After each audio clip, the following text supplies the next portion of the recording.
Halo semuanya, perkenalkan nama saya Alfonsius Ferandis Robi. Saya adalah mahasiswa dari program studi Sistem Informasi angkatan 2025 dengan NIM H1101251033. Saya dari Universitas Tanjung Pura. Nah, jadi di video ini saya akan menjelaskan dan mempresentasikan mengenai tugas besar mata kuliah struktur data. Nah, di proyek ini saya membuat sebuah program bernama Sistem Manajemen Nilai Siswa. Nah, tujuan saya membuat program ini adalah untuk menerapkan dan menggabungkan semua konsep struktur data yang sudah dipelajari sebelum-sebelumnya, mulai dari linked list, hash table, stack, queue, hingga algoritma seperti searching dan sorting ke dalam satu program yang utuh. Baik, langsung saja kita masuk ke kode programnya untuk melihat bagaimana struktur data ini bisa bekerja. Nah, yang pertama ini adalah bagian dari fondasi dari program kode program saya. Nah, untuk menyimpan data siswa secara dinamis, saya tidak menggunakan list biasa, melainkan membuat linked list secara manual. Bisa dilihat di sini, saya membuat kelas node terlebih dahulu yang berisi atribut ID siswa, nama, nilai, serta pointer next yang di set none. Kemudian saya juga pada kelas linked list ini saya membuat fungsi insert. Logikanya seperti ini. Ketika ada data yang baru masuk, program ini mengecek apakah headnya itu masih kosong. Nah, jika tidak, jika kosong, node baru langsung menjadi head. Nah, jika tidak, program ini akan melakukan penelusuran sampai menemukan node paling ujung, lalu mengaitkan pointer next-nya ke node baru tersebut. Nah, namun linked list ini punya kelemahan saat pencarian data spesifik karena harus dicari satu persatu. Nah, untuk menutupi kelemahan itu, saya menggunakan hash table, menggunakan dictionary bawaan Python yang saya namakan hash table.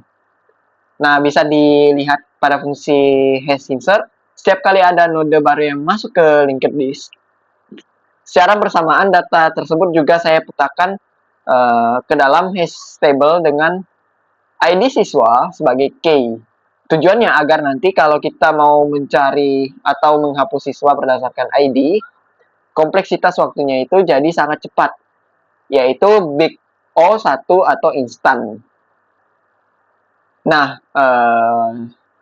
selanjutnya yang saya terapkan itu adalah queue atau antrian.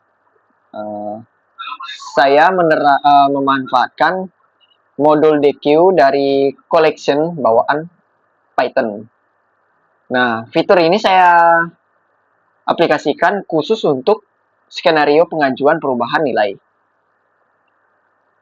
Bisa kita lihat di sini fungsi Q and Q.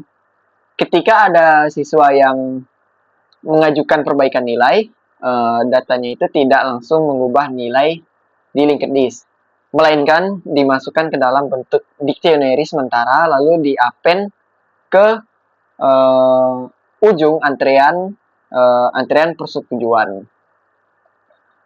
Nah, kemudian saat admin memanggil fungsi proses queue, program akan mengeksekusi metode pop left. Ini adalah representasi murni dari prinsip first in first out, di mana pengajuan yang pertama kali masuk akan menjadi yang pertama kali dikeluarkan dan diproses oleh admin, entah itu disetujui atau tidak. Nah, selanjutnya adalah stack. Untuk stack ini saya cukup menggunakan list Python biasa bernama undo stack. karena metode bawaan list sudah sangat mendukung prinsip less in first out. Penerapannya saya gunakan untuk mencatat history atau riwayat aktivitas. Nah, setiap kali pengguna melakukan aksi seperti menambah data, mengupdate nilai, ataupun menghapus data, saya memanggil fungsi stack push undo yang akan melakukan append teks riwayat tersebut ke dalam stack. Nah, lalu cara menampilkannya itu supaya sesuai dengan prinsip less in first out itu adalah di fungsi tampilkan history stack ini saya melakukan perulangan for menggunakan range mundur. Nah, dengan begitu riwayat yang paling terakhir dimasukkan akan di-print di urutan paling atas layar. Nah, selanjutnya untuk mengurutkan nilai siswa, saya di sini menerapkan dua jenis algoritma sorting dengan tujuan yang berbeda. Yang pertama ini adalah bubble sort untuk mengurutkan nilai secara ascending atau yang disebut terendah ke tertinggi. Nah, logikanya itu menggunakan nested while loop perulangan bersarang. Nah, program itu akan terus membandingkan indeks J dengan J plus 1. Nah, jika nilai indeks J lebih besar, maka program melakukan pertukaran posisi menggunakan variabel bantuan temp. Lalu yang kedua itu adalah quicksort untuk mengurutkan nilai secara descending atau dari tertinggi ke terendah. Di sini saya menggunakan pendekatan rekursif. Pertama, program itu menentukan pivot dengan membagi panjang array dengan 2. Kemudian data dipecah menjadi 3 bagian, left untuk nilai yang lebih besar dari pivot, middle untuk yang sama, dan right untuk yang lebih kecil. Nah, fungsi ini memanggil dirinya sendiri sampai array pecahannya tersisa satu elemen, lalu digabungkan kembali. Nah, lalu selanjutnya, untuk algoritma searching ini, saya menyediakan dua algoritma murni. Yang pertama, linear search, untuk mencari nama. Nah, program melooping list satu persatu dari indeks ke 0 sampai ujung dan mencocokkan kemiripan teks menggunakan metode lower. Nah, kedua, binary search untuk mencari nilai. Nah, syarat binary search adalah datanya harus terurut. Maka saya gabungkan fungsi ini dengan bubble sort sebelumnya. Nah, program itu akan terus membelah array menjadi dua bagian, yaitu kiri dan kanan, dengan mengecek variabel mid sampai nilai yang dicari ditemukan.